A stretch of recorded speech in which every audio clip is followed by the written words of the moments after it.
2 Samuel 7ஆம் அதிகாரம் 29ஆம் வசனம். உமது அடியானின் வீடு என்றைக்கும் உமக்கு முன்பாக இருக்கும்படி அதை ஆசீர்வதித்தருளும். Now be pleased to bless the house of your servant, that it may continue forever in your sight. கிறிஸ்துவுக்குள் பிரியமானவர்களே, தேவன் ஆசீர்வதிக்கிறவர் என்ற தலைப்பின் கீழாக நம்முடைய தியானம். உம்முடைய அடியானின் வீடு என்றென்றைக்கும் ஆசீர்வதிக்கப்பட்டிருப்பதாக என்று இந்த வார்த்தை சொல்லுகிறது. வருஷத்தின் துவக்கத்திலே நம்முடைய குடும்பத்தை கர்த்தர் ஆசீர்வதிக்கும்படியாக நம்மையும் நம்முடைய குடும்பத்தையும் நம்முடைய பிள்ளைகளையும் நம்முடைய உறவுகளையும் தேசத்தையும் எல்லாவற்றையும் கர்த்தருடைய சமூகத்திலே ஒப்பு கொடுப்போம். இந்த புதிய வருஷத்தின் துவக்கம் என்பது நம்முடைய வீடுகளை தேவனுடைய வாக்குத்தத்தத்திற்குள்ளாக ஒப்படைக்கிற நேரமாக இருக்கிறது. முதலாவதாக கர்த்தராகிய தேவன் சொன்னதினாலே நம்முடைய வீடு என்றென்றைக்கும் ஆசீர்வதிக்கப்பட்டிருக்கும் என்பதைத்தான் 2 சாமுவேல் 7ஆம் அதிகாரத்தின் 29ஆம் வசனம் சொல்லுகிறது. அதிலே 3 விதமான காரியங்களை நாம் பார்க்க முடிகிறது.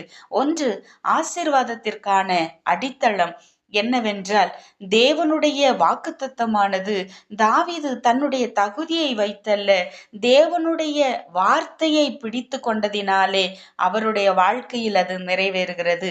தேவன் சொன்ன வார்த்தை ஒருபோதும் வீணாகாது என்பதை நாம் என்னாகமம் 23ஆம் அதிகாரம் 19ஆம் வசனத்திலே சொல்லப்பட்டிருக்கிறது. கர்த்தர் பொய் சொல்லுகிறவர் அல்ல, சொன்ன வார்த்தை குறித்து மனம் மாறுகிறவர் அல்ல. அவர் சொன்னால் அது நிச்சயமாக அவர் நிறைவேற்ற வல்லவராக இருக்கிறார் என்பதை சொல்லுகிறது. இரண்டாவதாக, ஆசீர்வாதத்திற்கான எல்லை என்பது இங்கே தாவீது தன்னுடைய வீட்டை குறித்து சொல்லுகிறார். தேவன் ஒருவரை ஆசீர்வதிக்கும் போது அவருடைய வீட்டையும் பிள்ளைகளையும் தலைமுறைகளையும் ஆசீர்வதிக்கிறவராக இருக்கிறார்.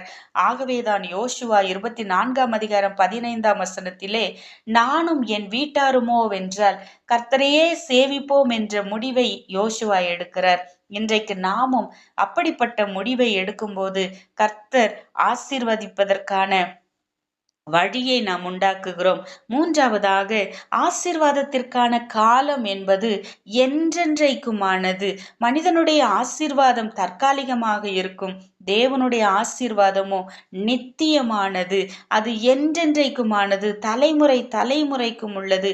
இந்த வாக்குத்தத்தமானது இயேசு கிறிஸ்துவுக்குள்ளாக நிறைவேறியது என்பதை லூக்கா 1ஆம் அதிகாரம் 32 33ஆம் வசனத்திலே பார்க்க முடியும். தாவீதின் வம்சத்திலே தான் இயேசு கிறிஸ்து தோன்றுகிறார். அப்போ கர்த்தராகிய தேவன் நமக்கு ஒரு வாக்குத்தத்தம் கொடுத்த